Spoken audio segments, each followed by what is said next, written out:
President Yoon Suk Yeol is poised to attend the Apec gathering in San Francisco this week, where he'll also be addressing the CEO summit and attending a tech roundtable with his Japanese counterpart at Stanford.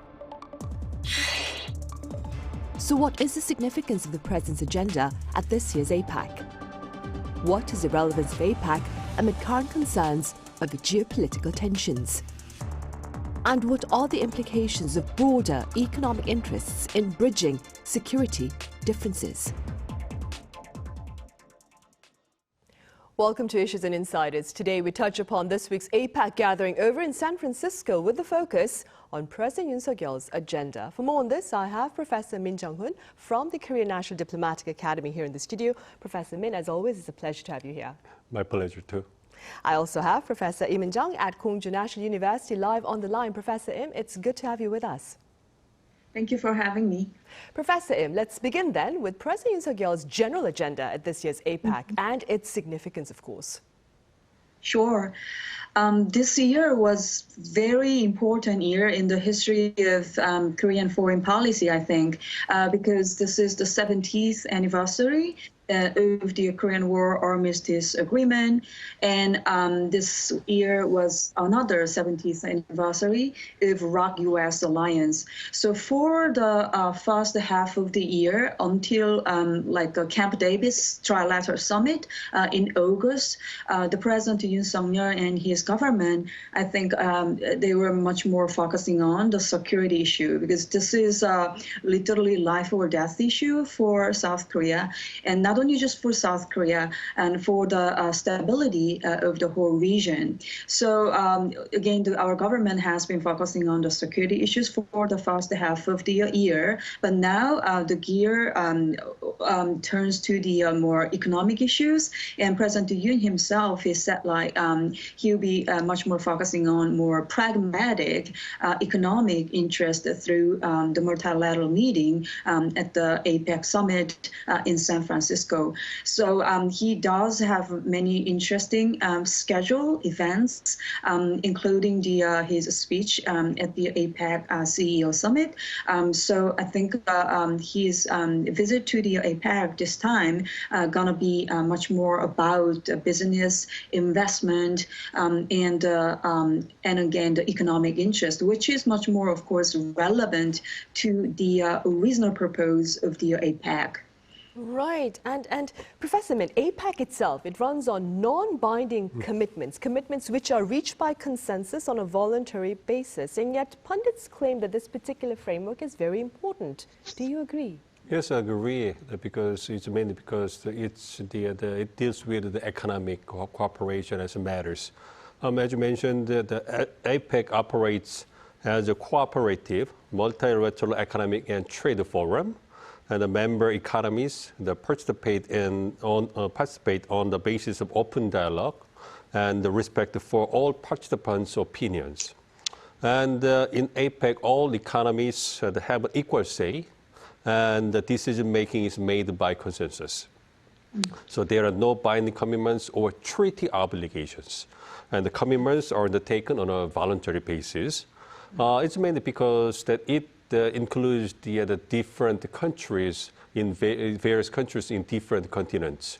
As you know, the APEC has 20 member states, including Australia, Canada, Chile, and China, South Korea, Malaysia, Mexico, New Zealand, Peru, Philippines, and Russia, Singapore, Taiwan, US, and other countries. So as you can see, APEC member countries are diverse in terms of GDP size and the economic structure, history, and culture. And the APEC pursues the cooperation based on the recognition of the diversity of each country. In addition, the APEC cooperative process is mainly dealing with the trade and economic issues. And each member state has different strengths and limitations in its economic and trade systems. So it's very sensitive and not easy to encourage member states to follow the decisions without consensus. So I think it's more reasonable and beneficial for their member economies to make decisions by consensus and make commitments on a voluntary basis. Right, I see. And all that being said, Professor Im, what do you believe is the relevance of this broader economic framework amid current concerns over geopolitical tensions then? Yeah, as Professor Min explained very well, this is again the economic interest-oriented multilateral framework. But very unfortunately, these days we witness two different wars, one in Europe and the other is in Middle East, which is very, very unfortunate again for everyone. But before again, even the war broke in Europe by again the Russia's invasion to Ukraine, again, already U.S.-China strategic rivalry was going on. And in addition to that strategic rivalry, which another like a tragedy, again, the COVID-19 pandemic really disturbed human flows or product flow, service flow. So all this so-called global value chain was disturbed very significantly by the pandemic, the almost 3-year-long pandemic. So now all this, trade or human flow exchanges are slowly, of course, restoring, but still the price is so high. Inflation is, for any country these days, is a really significant problem. So through this APEC meeting, again, for this one, President Xi Jinping will be coming too. So hopefully the major economies, including, of course, the U.S. and China, and again, as Professor Min mentioned, many other very important emerging market countries are member economies as well. So again, I truly want to see a kind of progress again in their dialogues to deal with all this inflation issue or disturbed global value chain, how to restore and how to stabilize all this market economy. Right, of course. Professor Min, what is the importance of APEC for South Korea? So basically, APEC is an economic forum, and it was established in 1989, and it facilitates the free trade and investment and economic growth and regional cooperation.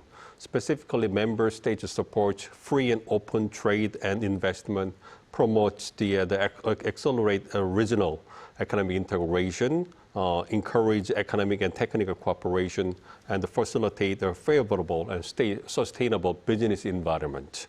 And as you know, South Korea is an open trade country, and it needs to improve its trade partnerships with other regional countries for its economic survival and prosperity. It means that South Korea needed to actively participate in the APEC for its economic interests. And the APEC is currently trying to achieve sustainable and inclusive growth that lowers the barriers, preventing people in the region from enjoying the benefits of the economic growth. And South Korea is actively participating in the process by taking the lead in the discussions about the issues such as the digital economy and the connectivity and inclusion. So I think it's necessary for South Korea to continue to play an active role in the various processes and discussions of APEC. Right, and talking about playing an active role, Professor Im, as you mentioned, President Yoon Suk Yeol is poised to give a speech at this year's APEC CEO Summit. Could you tell us a bit about that particular speech and its significance? Sure. This year, the APEC is celebrating its celebrating the kind of significant meeting probably between President Biden and the President Xi. And of course, in addition to this, very significant, important meeting, of course, there will be a kind of series of bilateral meetings between the different countries. But at the same time, we will see this again, the APEC CEO meeting, CEO summit, which is a side event of the APEC leaders meeting, which is, again, the business forum organized by the Economic Organization of the United States, which is the chair of the this year's, again, the APEC meeting. So this year's APEC summit meeting is, of course, they are highlighting, as just Professor Min mentioned, it's highlighting the resilience or sustainability or inclusiveness. So probably the CEO summit as well gonna deal with a similar agenda. But from South Korea's point of view, we definitely want to develop alternative market. Of course, China is one of the most important market from South Korea's point of view. But not only just China, we definitely want to develop another new market. And not only just market, of course, we want to invite more and more foreign investment to this country as well. And again, the new future technology will be and should be the area in which the current government and the country, South Korea as a country, is very much interested in and very much passionate in developing. So I think there can be many different interesting agenda, again, including future technology or even green technology, sustainability, resilience, and so on. So I'm pretty sure we'll see a very new, fresh discussions between the President Yoon and even those CEO who are going to be attending that meeting. Right, and speaking about technology, Professor Min, President Yoon Suk Yeol is poised to partake in a roundtable, a tech roundtable, in fact, with his Japanese counterpart Fumio Kishida at Stanford University. What are the broader implications, do you suppose, of this particular agenda? Yes, basically the leaders of the two countries will have an opportunity to improve their cooperation about both economy and security. Most of all, it is expected that, as you mentioned, they will mainly talk about the technological cooperation between the two countries and possibly three-way cooperations among the South Korea, US, and Japan. And on the economic side, considering the economic security environment that they have, they are likely to talk about how they will enhance their cooperation about the advanced technologies like the semiconductors, strategic minerals, and artificial intelligence technology and green energy technology. Meanwhile, it is likely that they will also talk about how the three countries, South Korea, US, and Japan, will improve security cooperation to cope with the North Korea's growing the nuclear and missile threats. As you know, recently, there were the ministerial meetings between the South Korea and the U.S. With the defense ministers. They talked about how they would conduct the joint military exercises and the early warning systems against the North Korea's missile provocations. So the leaders at the Stanford University, they will share information about those the agreements in Seoul. So taken together, the upcoming the round table between the leaders of the countries, South Korea and Japan, will provide a useful opportunity for improving their cooperation on economy and security. Right, this roundtable at Stanford University, of course. And Professor, President Yoon's diplomatic agenda overseas often include visits to universities for talks with scholars there. What makes these visits so important, do you think? One thing might be a cultural background, because Korea, this country resource poor, and we started our economic development literally on the ash after the 3 years long Korean War. The power of the South Korean economic development, the secret of that was, again, the education. And I think a whole country still very strongly believes in the strength of education and technology and skills we have developed. Otherwise, I don't think we were able to even,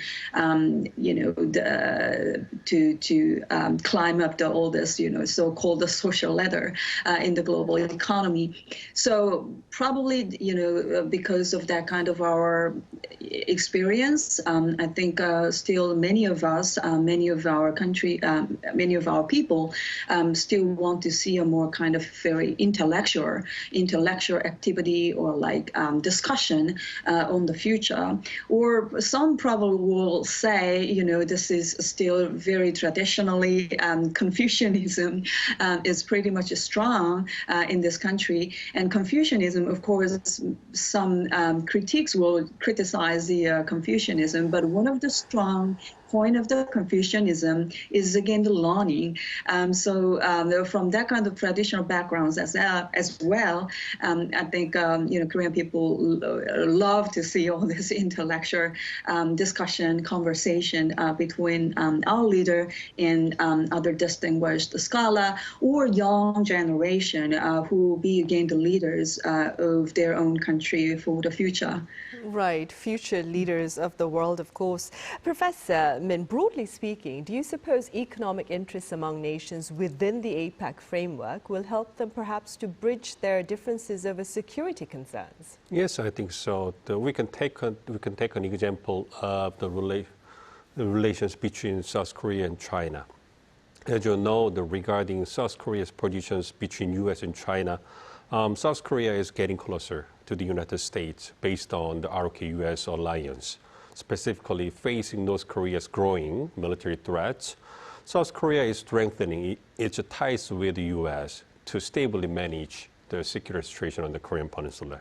And in addition, as the ROK-US alliance has evolved as a global comprehensive strategic alliance, South Korea is willing to take a greater role in the Indo-Pacific region. So as South Korea is getting closer to the United States and expanding its scope and level of the engagement in the region, China's concern is increasing. So maintaining or improving economic relations with South Korea is a way that China can use to relieve its the security concern. China is still an important the economic partner, trade partner of South Korea, and China also want to improve its economic cooperation with South Korea, mainly for advanced technologies like semiconductors. So their economic interests make a room that they can talk and enhance their overall cooperation. So such economic interests also encourage them to maintain the favorable overall relations. So the bottom line here is that the economic interest, specifically in APEC, can function as a catalyst to bring together all different countries to an international meeting, like APEC, where each member, the states include US, South Korea, Japan, China, and Russia. Right. And as Professor Min has mentioned, Professor Im, Chinese President Xi Jinping and US President Joe Biden are poised to meet on the margins of the APEC meeting this week. What are your prospects with regard to this highly anticipated summit? I think, of course, this is a very, very difficult time for those two leaders, especially for the President Biden. War in Ukraine has lasted for more than a year. And another war, which is very, again, unfortunate, erupted in the middle of Middle East. And he is also needs to be preparing for his upcoming election. So this is, again, a really hard time, I think, for the President Biden. At the same time, President Xi, too, of course, China's economy is, of course, recovering. However, the pace is not that fast as much as we expected. So China's economy also in a kind of difficult position. So President Xi might have many concerns as well. But anyhow, having had all this kind of external and internal difficulty, the important thing is the two leaders are meeting soon, and the meeting itself gonna give a very important signal to the rest of the world, because nobody in this region want to see another like that kind of violence, massive violence in this region. So we definitely need to manage very well North Korea-related issues, which North Korea is these days very much close to Russia, which is not good even for China.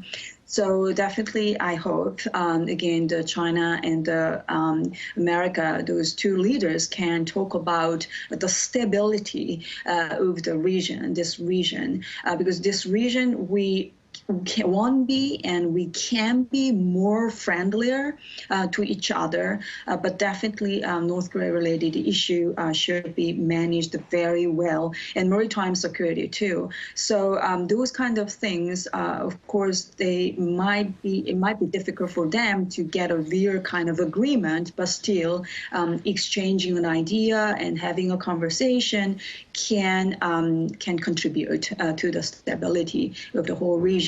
And the rest of the world too. Right, of course, stability, regional stability and broader international stability to allow for trade initiatives in the future, of course. Professor Im, as always, thank you very much for your time and your thoughts. And Professor Min here in the studio, as always, thank you very much for your insights. Thank you. Right, well, on that note, we end this edition of Issues and Insiders. We return same time tomorrow with a look at Korea's annual college entrance examination. Do join us then.